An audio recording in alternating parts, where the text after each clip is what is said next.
relay what he saw. This is coming from an article in Haaretz, a well-known Israeli newspaper, and I have to show you this post by Dropside News instead because the Haaretz article is in Hebrew. I saw that 6 investigations were opened by the military police, MP, regarding the use of Palestinians as human shields, and I almost choked. I've seen cover-ups in my life, but this is a new low. In Gaza, human shields are used at least 6 times a day. So he's laughing at the fact that there's only 6 investigations into the use of human shields. He's like, no, this is the norm. If the MP, military police, wants to do its job seriously, they should open at least 2,190 investigations. But the MP just wants to pretend to the world that we're investigating ourselves, so they find a few scapegoats and pin everything on them. Chances are the scapegoats were soldiers that they were somehow looking to go after anyway.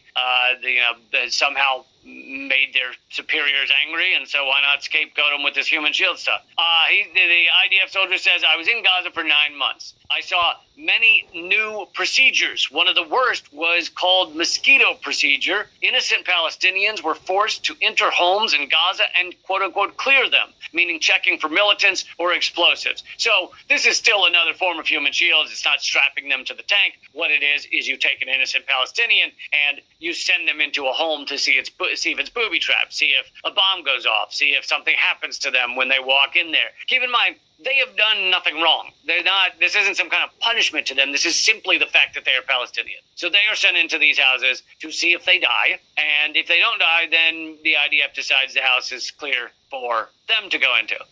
So this is absolutely the dictionary definition of human shields. The IDF soldier says we gave it various names: mosquito procedure, shawish, which means slaves, or platforms. I first encountered this in December 2023, 2 months into the ground maneuver.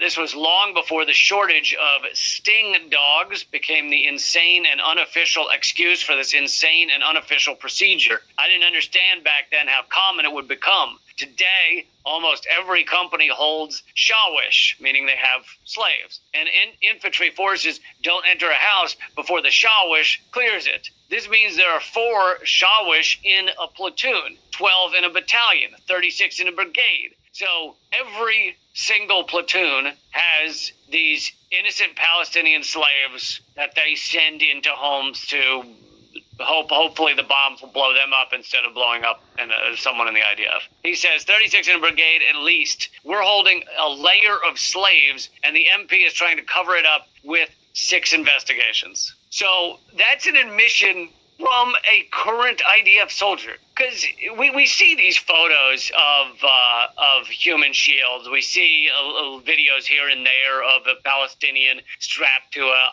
IDF Jeep or something. A lot of people assume that these are like exceptions, that these are the rogue IDF soldiers that are doing something disgusting.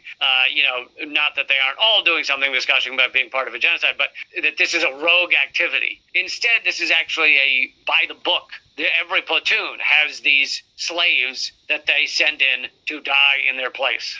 And this is what's going on in Gaza on a daily basis, according to IDF soldiers, according to Haaretz, one of the most respected newspapers in Israel. Now, it can only be so respected because it's still pro-Israel, but of the pro-Israel propaganda rags, it's slightly better. Here's the difference between Haaretz and the other propaganda rags in Israel. Haaretz, right after October 7th, when Gray Zone and other independent outlets were doing reporting on the mass Hannibal directive, on the fact that the IDF killed hundreds of Israelis on October 7th, Haaretz put out an article calling all of those independent news organizations conspiracy theorists and liars. But months later, it admitted that the Hannibal directive definitely was used October 7th, and the IDF killed a lot of Israelis. So they turned around eventually. That's the difference between them and other garbage outlets. But so that revelation is coming out, the not just the use of human shields, but the mass use of human shields